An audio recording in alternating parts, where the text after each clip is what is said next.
today's topic would be chordata. हम chapter number 4 यानी कि एनिमल किंगडम की जो प्रीवियस टॉपिक्स है उसकी वीडियो ऑलरेडी अपलोड कर चुके हैं। तो आज का जो हमारा टॉपिक होगा उसमें हम chordata को डिस्कस करेंगे। ठीक है, तो मैंने आपको chordata के बारे में बताया था कि जो इनके कैरेक्टरिस्टिक फीचर है या जो इनकी कैटेगरीज हैं वो कौन कौन सी। तो जो chordata होता है इसकी कुछ कैरेक्टरिस्टिक फीचर्स पहले हम पढ़ लेते हैं।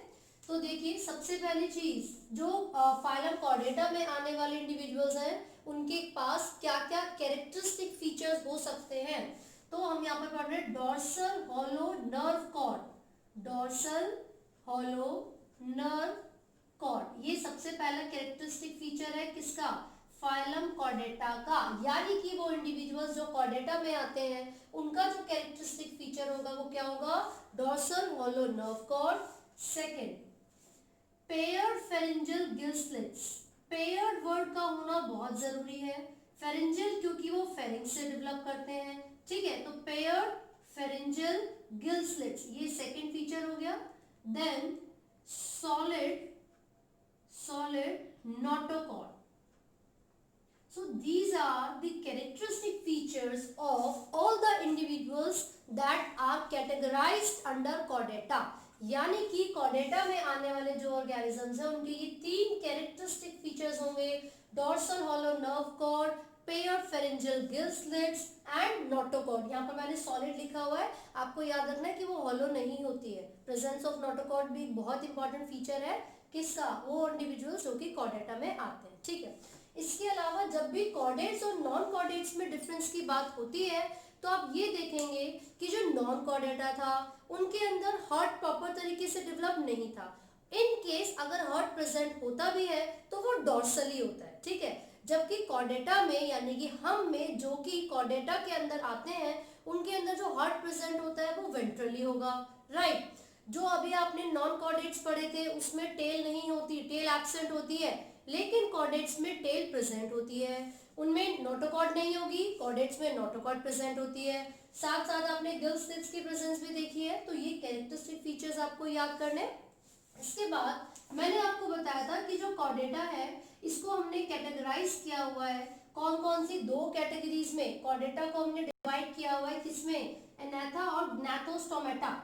तो यहाँ पर इसको सबसे पहली कैटेगरी को हम लिख रहे हैं जो कि जॉलेस होती है।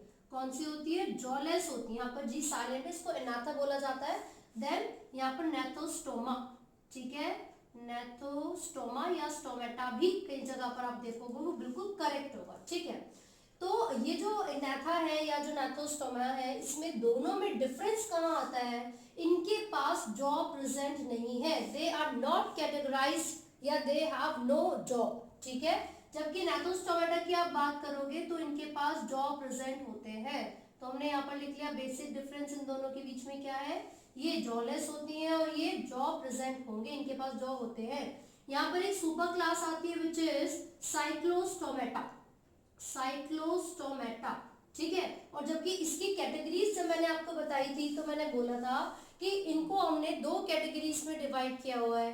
राइट, वो कौन कौन सी कैटेगरी है, देखो हम वर्टिब्रेटा की बात कर रहे हैं। मैंने आपको ऑलरेडी बताया है कि कॉर्डेटा के अंदर कौन कौन से तीन कैटेगरीज थी, urochordata, Cephalochordata and vertebrata. Urochordata और सेफेलोकॉर्डेटा को मिलाकर प्रोटोकॉर्डेट्स कहा जाता है क्योंकि वो पहले डेवलप होने वाले कॉर्डेट्स है, प्रोटोकॉर्डेट्स। ठीक है, उसके बाद जो वर्टिब्रेटा है it has been divided into these two categories. तो मैं यहाँ पर लिख देती हूँ वर्टिब्रेटा की बात हो रही है यहाँ पर। ठीक है, उनकी दोनों कैटेगरीज एनाथा या फिर नेथोस्टोमा और ग्नैथोस्टोमेटा। तो ये दोनों कैटेगरीज आगे आप देखोगे फिर से हमने इसमें डिवीजन की हुई थी। यहाँ पर आपने देखा था Pisces based on the fins और दूसरा टेट्रापॉड। टेट्रापॉड का मतलब क्या है, इनके पास लिम्स प्रेजेंट है। ठीक है, तो यहाँ पर ये जो कैटेगरीज की हम बात कर रहे हैं इसको डिटेल में पढ़ेंगे। उससे पहले मैं आपको बताऊं जॉलेस फिशेस यानी कि नेथोस्टोमा, इसमें जब आप देखोगे तो उनके क्या क्या कैरेक्टरिस्टिक फीचर्स होंगे। तो सबसे पहले हम यहाँ पर जो सुपर क्लास साइक्लोस्टोमेटा है इसके बारे में डिस्कस करते हैं, फिर पाइसेस के बारे में डिस्कस करेंगे जिसमें कि कौन कौन सी फिशेस आती हैं। Pisces include all the fishes, इसके अंदर आती हैं कॉन्ड्रिचिड्स यानी कि cartilaginous fishes, cartilaginous fishes and कौन सी होती है, बोनी फिशेस।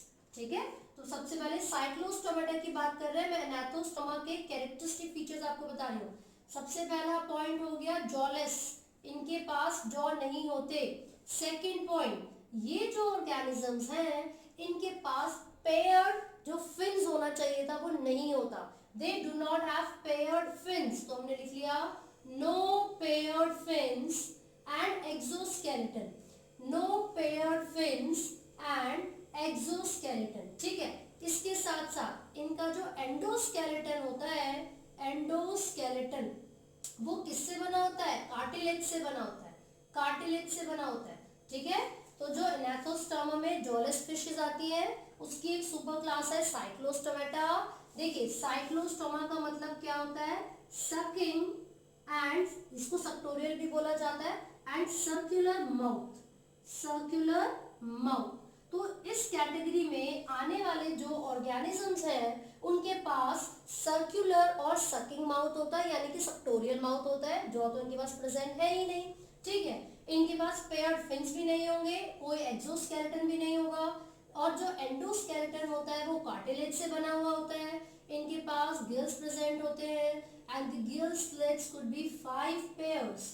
इनका जो नंबर होता है वो कितना हो सकता है, 5 पेयर्स हो सकता है। नोटोकॉट परसिस्ट करती है इनके अंदर, नोटोकॉट परसिस्ट करेगी through out the body and through out the life. ठीक है, इसके साथ साथ आप इनकी बात जब करोगे तो आप देखोगे इनके अंदर जो हार्ट होता है वो 2 चैम्बर्ड हार्ट होगा, है ना, बट वो थोड़ा सा रिड्यूस होगा, बहुत ज्यादा हाईली डेवलप नहीं होता है, होगा वर्टिब्रेट जैसा ही हार्ट। ठीक है, इसके अलावा ये जो इंडिविजुअल्स है due to the absence of jaw, ये क्या करते हैं, दूसरे ऑर्गेनिज्म की बॉडी से अपना जो नरिशमेंट है, जो न्यूट्रिशन है, उसको लेना स्टार्ट कर देंगे। ठीक है, absorb nutrition, absorb nutrition from other organism, उनकी बॉडी की सरफेस से भी कर सकते हैं। तो ये एक्टोपैरासाइट्स हो सकती है, ये क्या हो सकती है, एक्टोपैरासाइट हो सकती हैं। ठीक है, इसके साथ साथ ये जो ऑर्गेनिजम्स है इनका एक एग्जांपल आपकी एनसीईआरटी में गिवन है, पेट्रोमाइजन करके गिवन है। ठीक है, उसके अलावा माइक्सीन का एक एग्जांपल है जिसको हैगफिश कहा जाता है। तो जब आप उनकी बॉडी की सरफेस को ऑब्जर्व करोगे तो these are eel like, elongated होती हैं, ये बहुत ही ज्यादा इलोंगेटेड होगी। ठीक है, इसके साथ साथ आप देखोगे तो ये जो इंडिविजुअल्स हैं, यानी कि ये जो ऑर्गेनिज्म है, इनके पास जो कॉर्डल फिन्स वगैरह होने चाहिए थे, या फिर जो मीडियन फिन्स होते हैं वो प्रॉपर तरीके से डेवलप ना होकर जो मीडियन फिन होता है वही 3 कैटेगरीज में डिवाइड कर जाता है, 3 पार्ट्स में डिवाइड कर जाता है इस तरीके से। So this is the first, this is the second and यही आगे चल के थर्ड में डिवाइड कर जाता है। तो ये फर्स्ट मीडियन फिन होगा, ये सेकेंड और ये थर्ड, फर्स्ट सेकेंड थर्ड। जो गिल स्लिट्स होते हैं इनके पास इस तरीके से आप इनके पेयर देखोगे तो जो गिल स्लिट्स होते हैं ये एक्सटर्नल है, किस तरीके से एक्सटर्नल गिल स्लिट्स होते हैं।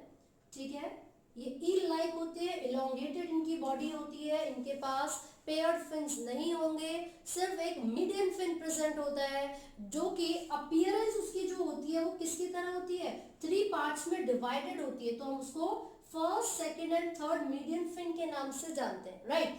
जो गिल स्लिट्स होते हैं वो डॉर्सल सरफेस से क्लियरली एक्सपोज हो जाते हैं, वो ऐसा नहीं है कि आप उनको देखोगे तो फिर वो आपको क्लियरली दिखेंगे नहीं। ठीक है, हालांकि वो किसी चीज से कवर्ड नहीं है, मतलब there is no gill cover, ना ही इनकी बॉडी पर कोई स्केल्स होते हैं, no scales on their body surface, कोई स्केल्स इनकी बॉडी के सरफेस पर नहीं होते। ओविपैरस होंगी, है ना, लेकिन एक बहुत ही इंपॉर्टेंट चीज मैं आपको बता दूं, ये माइग्रेटरी फिशेज होती हैं। ठीक है, ये कुछ ऐसे ऑर्गेनिजम्स हैं जो कि माइग्रेशन करेंगे, और जो माइग्रेशन होती है वो 2 तरीके की हो सकती है मेन, वैसे आप बहुत सारे टाइप्स पढ़ सकते हो but basically these are of 2 types. ठीक है, ये हैबिटेट की बेसिस पर मैं आपको बता रही हूँ, सीजन के हिसाब से आप अलग अलग पढ़ सकते हो। अब वो दोनों कौन कौन सी हैं, एक जो माइग्रेशन है उसको कैटाड्रोमस कहा जाता है। कैटाड्रोमस का मतलब क्या है भाई, फ्रेश वाटर से सी वाटर तक जाने वाली जो फिशेज होती हैं, किस चीज के लिए, स्पॉनिंग के लिए। स्पॉनिंग का मतलब होता है रिप्रोड्यूस करने के लिए। ठीक है, तो कैटाड्रोमस फिशेज वो होती है जो कि माइग्रेट करेंगी फ्रेश वाटर से सी वाटर तक, एंड एनाड्रोमस फिशेज वो होती हैं जो कि माइग्रेट करती हैं सी वाटर से फ्रेश वाटर तक। ठीक है, तो ये डिफरेंस आपको याद रखना है। सैल्मन फिश के बारे में आपने एग्जाम्पल सुना होगा। नॉर्मली वो सी वाटर में रहती है, लेकिन स्पॉनिंग के लिए वो फ्रेश वाटर में जाती है। वहां जाकर जब वो रिप्रोड्यूस करेगी और जो न्यू इंडिविजुअल्स का बर्थ होगा, ठीक है, उनकी जो लार्वर फॉर्म्स होती हैं वो बेसिकली क्या करती है, फूड की उनको सर्च होती है, खाना चाहिए होता है, प्रॉपर तरीके से फूड की अवेलेबिलिटी नहीं है।